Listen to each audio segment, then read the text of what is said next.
How long have you lived here? 10 years. What do you think about all this? Devastating. Very, very devastating.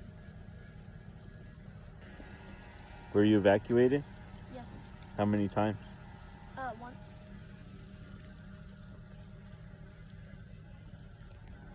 And then here I got the man with the plan, Jack.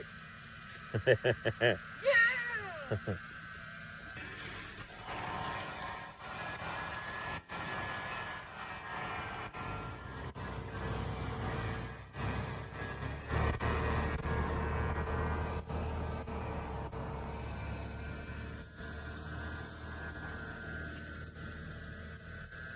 This is down by Brady. We're going up Maple Drive here by my dad's house. That's where my dad's place used to be at. You can still see the fireplace.